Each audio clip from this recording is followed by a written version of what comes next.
Intra party election جو ہے وہ خبروں کی زینت بنا ہوا ہے. لوگ یہ سوال کر رہے ہیں کہ آیا تحریک انصاف وہ واحد جماعت ہے جس میں ارریگولیرٹیز ہیں انٹرا پارٹی الیکشن میں، یا ڈیفیکٹو پوزیشن ہی پاکستان میں یہ ہے کہ تمام پارٹیاں صرف اور صرف ایک باکس چیک کرنے کے لیے اور ایک فارمیلٹی کو پورا کرنے کے لیے پارٹی کے اندر انتخاب کرواتی ہیں؟ تو اس میں تحریک انصاف کیوں سنگل آؤٹ ہو رہی ہے اور آپ کیوں لیڈ کر رہے ہیں تحریک انصاف کے کیس کے اگینسٹ لیڈ کرنا اگر چاہیں تو؟ جی بسم اللہ الرحمن الرحیم. دیکھیے اگر آپ میری پوری تاریخ دیکھیے اور تحریک انصاف کا وجود میں آنا دیکھیے تو اگر ہم نے باقی جو دو جماعتیں بڑی جماعتیں جو پیپلز پارٹی ہے یا مسلم لیگ نون، اگر ہم نے ان کی سیاست کی تائید کرنی تھی اور ان کو رول ماڈل کے طور پہ اپنانا تھا تو پھر تو ٹھیک ہے، پھر تو آپ نے بات کی بالکل ٹھیک ہے. وہاں پہ بالکل ایسے ہی الیکشن ہوتے ہیں. تو پھر مجھے بھی نہیں سوال اٹھانا چاہیے تھا، جبکہ میں نے سب سے پہلے یہ سوال دسمبر 2012 میں الیکشن کمیشن کے سامنے اٹھایا تھا، جب پہلے بڑے پیمانے پہ انٹرا پارٹی الیکشنز جو زیادہ پاپولر بیس بڑھ چکا تھا اسلام آباد کیپٹل ٹیریٹری میں، اس کو میں نے چیلنج کیا تھا جسٹس فخر الدین ابراہیم لیٹ جو تھے ان کے سامنے. وہ ڈاکیومنٹڈ سارا موجود ہے. اس لیے کہ دیکھیے یا تو آپ نے اسی سیاست پہ چلنا ہے یا ایک صحیح معنوں میں ایک جمہوری معاشرے کو قائم کرنا ہے. جمہوریت کی جو بنیاد ہے وہ سیاسی جماعتیں ہیں. اگر وہ بنیاد ہی کھوکھلی ہو اور جھوٹ پہ ہو اور ٹوٹلی ایک پیپر ورک ہو، کمپیوٹر پہ بیٹھ کے بند کمرے میں ایک الیکٹرل پروسیس کو ڈکلیئر کر دیں اور اس کو ہم سب ایکسیپٹ کر لیں تو وہ نتیجہ نکلے گا جو نکلا ہے. جہاں تک دوسری پارٹیوں کا تعلق ہے کہ میں انہیں کیوں نہیں چیلنج کرتا، بڑی سمپل ریزن ہے. ہر پارٹی کا جو ممبر ہے اس کا لوکس اسٹینڈائی ہے، یعنی اس کا یہ قانونی حق ہے. اور سپریم کورٹ نے اپنے فیصلے میں یہ کہا ہے کہ ہر پارٹی کا ممبر کا یہ بنیادی حق ہے، فنڈامنٹل رائٹ ہے کہ وہ اپنے پارٹی کے معاملات جو ہیں اس میں الیکشنز میں حصہ لے. اس سے یہ حق نہیں لیا جا سکتا. الیکشن ایکٹ 2017 یہ کہتا ہے کہ ہر پارٹی کا ممبر کا یہ قانونی حق ہے کہ وہ اپنی پارٹی کے الیکشنز میں حصہ لے. تو یہ چونکہ میں کسی اور جماعت کا ممبر نہیں ہوں، اگر میں ہوتا تو میں اس جماعت میں بھی چیلنج کرتا، بلکہ میں آپ کے فورم سے یہ دعوت دیتا ہوں، سب کو انکریج کرتا ہوں کہ باقی جماعتوں کی جو ورکرز ہیں جن کی شکایتوں کے انبار ہے اپنی قیادت کے بارے میں، ان کو بھی چاہیے کہ وہ الیکشن کمیشن سے رابطہ کریں. ان کو بھی چاہیے کہ یہ اپنا قانونی اور آئینی حق جو میں استعمال کر رہا ہوں وہ کریں. کیونکہ یاد رکھیے جب تک یہ بنیاد ہماری جمہوریت کی نہیں ہوگی، ہم بات کرتے ہیں الیکشنز کی، تو یہ سیاسی جماعتیں تو محض چند لوگ اور چند خاندانوں کے قبضے میں ہیں. یہ تو اقتدار کی ایک سیڑھی ہے. یہ اقتدار کی جنگ میں ورکر پستا ہے، ورکر سڑکوں پہ نکلتا ہے، ڈنڈے کھاتا ہے، جیل میں جاتا ہے، اور وہ صرف ان کی اقتدار کی جنگ ہوتی ہے. جب یہ اقتدار میں آتے ہیں وہی روش اختیار کرتے ہیں جو باقی کرتے آئے ہیں. یہی ہمارے پیچھے تاریخ یہی بتاتی ہے.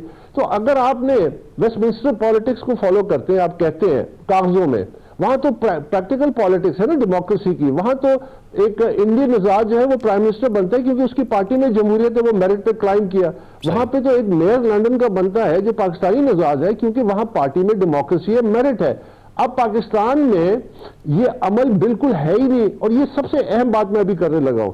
پاکستان کا المیہ یہ ہے کہ پاکستان میں جو لوگ کمپیٹنٹ ہیں، خاص کر جو مڈل کلاس ہے، جو کیپیسٹی رکھتے ہیں، کمپیٹنس رکھتے ہیں، انٹیگریٹی رکھتے ہیں، وہ لیڈرشپ رول میں آ ہی نہیں سکتے. وہ لیڈرشپ رول میں اس لیے نہیں آ سکتے کہ سیاسی جماعتیں تو خاندانوں کے ہاتھ میں. اکبر صاحب لیکن دیکھیں نا، آپ نے بادشاہ سلامت چاہے تو جی آپ نے یہ کہا کہ پارٹی کے ممبرز کا یہ استحقاق ہے، وہ چیلنج کر سکتے ہیں اس طرح کے پارٹی کے فیصلوں کو، لیکن آپ کی ممبرشپ پہ ہی کلیئرٹی نہیں آ رہی. عوام یہ جاننا چاہتے ہیں کہ کیا اکبر ایس بابر صاحب ممبر ہیں یا نہیں ہیں. آپ اگر بات کریں جو علی ظفر صاحب ہیں، وہ یہ کہتے ہیں کہ جنہوں نے درخواست دی ہے وہ نہ ہمارے کارکن ہیں، نہ ووٹر لسٹوں میں ان کا نام ہے. آپ ہائی کورٹ کا فیصلہ کوٹ کرتے ہیں، فائنل اتھارٹی کون ہے؟ کیسے سمجھ آئے گی کہ آپ پی ٹی آئی کے ممبر ہیں یا نہیں ہیں؟ دیکھیے اگر تو آپ نے پاکستان میں یہ سمجھنا ہے کہ یہاں جنگل کا قانون ہے، مائٹ از رائٹ، تو پھر تو ٹھیک ہے، وہ جو کہیں بادشاہ ہے، مرضی ہے. آج کل پارٹی ان کے قبضے میں ہے یا جو اور لوگ ہیں وہ جو اگر تو آپ سمجھتے ہیں کہ نہیں پاکستان میں کچھ نہ کچھ قانون اور آئین اور اس کے کوئی تقاضے ہیں، تو جو عدالتی فورمز ہیں میرے پاس یہ اس میں آپ کو دو الیکشن کمیشن کے فیصلے ہیں.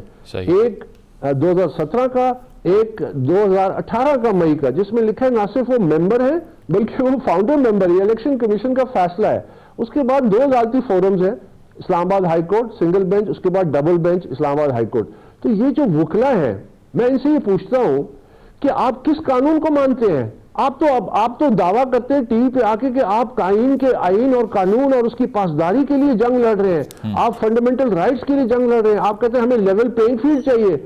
آپ یہ تمام چیزیں آپ کی کھوکھلی ہو جاتی ہیں، آپ کے ڈیموکریٹک کریڈینشلز بالکل کھوکھلے ہو جاتے ہیں جب آپ عدالتی فیصلوں کو ماننے سے انکار کر رہے ہیں اور اپنا فیصلہ رائج کر رہے ہیں. تو آپ اعلان کر دیں کہ پاکستان میں کوئی قانون نہیں ہے، کوئی عدالتیں نہیں ہے، کوئی جوڈیشل فورمز نہیں ہے، جس کا جسے داؤ لگتا ہے، جس کا جسے زور لگتا ہے. یہ دیکھیے، یہ وہ چیز ہے جس کو ہم نے آج مقابلہ کرنا ہے. میں نے اپنی پٹیشن میں جو کمپلینٹ کی اس میں میرا پہلے 2 پوائنٹس تو یہ ہے کہ جی یہ ٹوٹلی فراڈ ہوا ہے، نل اینڈ وائڈ، یہ تو الیکٹرل پروسیس تھا ہی نہیں. دوسرا میں نے کہا کہ فریش الیکشن کا موقع دیا جائے لیکن مانیٹرز کے نیچے. تیسری بات میں نے کہا کہ کب یہ شراد اور فساد یہ جو انٹرا پارٹی کا ختم ہوگا.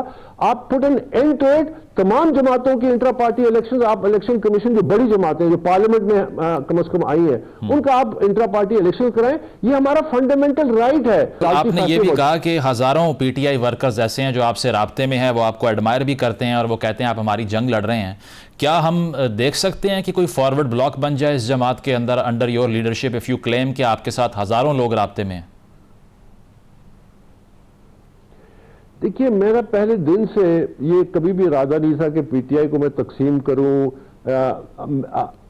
ہماری جو کوشش ہے وہ یہ ہے کہ P T I as a political entity وہ قائم رہے.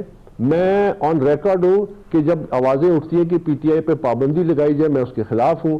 میں کہتا ہوں کہ پی ٹی آئی ایک سیاسی جماعت ہے جس طرح اور بڑی سیاسی جماعتیں ہیں، یہ نیشنل پلیٹ فارمز ہوتے ہیں. یہاں پہ خاص کر پی ٹی آئی میں یوتھ آیا، آپ نے ان کو ڈس انفرینچائز نہیں کرنا، آپ نے ان کی مین اسٹریمنگ کرنی ہے. آپ نے ان کو صحیح ڈائریکشن میں لے کے جانا ہے کہ وہ نیشن بلڈنگ کی طرف جائیں، نہ کہ وہ انتشار کی طرف. لیکن اب جب تبدیلی آئی ہے بیرسٹر غور کی صورت میں تو وہ آپ کو پسند نہیں آ رہی نا؟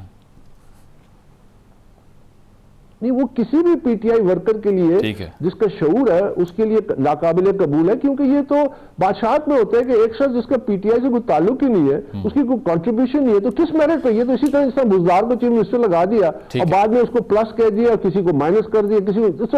سو دس از ٹوٹلی. اکبر صاحب، لاسٹ کوسچن، ٹائم کم ہے. آپ کو لگتا ہے از دس اے کنسپیریسی بیہائنڈ اینی تھنگ جو آپ کہہ رہے ہیں کہ تعلق نہیں ہے پی ٹی آئی سے اچانک سے آگے؟ کنسپیریسی تو دیکھیے نا، کنسپیریسی تو مجھ پہ یہ الزام پہلی دفعہ تو نہیں لگانا. مجھ پہ جب میں نے پہلے 2014 میں فارم فنڈنگ کیس کیا، وہ تمام میرے الزامات ثابت ہو گئے. صحیح.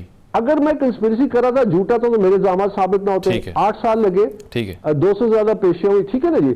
اس وقت مجھے کہا کہ یہ پاناما کا بلو بیک ہے. 2014 میں نے کیس کیا، 2016 میں پاناما ہے. اس کے بعد مجھے کہا کہ یہ وہ ایزی لوڈ پہ ہے. جو لوگ کہتے تھے وہ سارے ڈاؤن لوڈ ہو گئے. ٹھیک ہے، بہت بہت شکریہ. اکبر ایس بابر صاحب ہمارے ساتھ موجود تھے. پروگرام میں ایک بریک شامل کرتے ہیں، بریک کے بعد ڈسکشن کریں گے. Stay with us.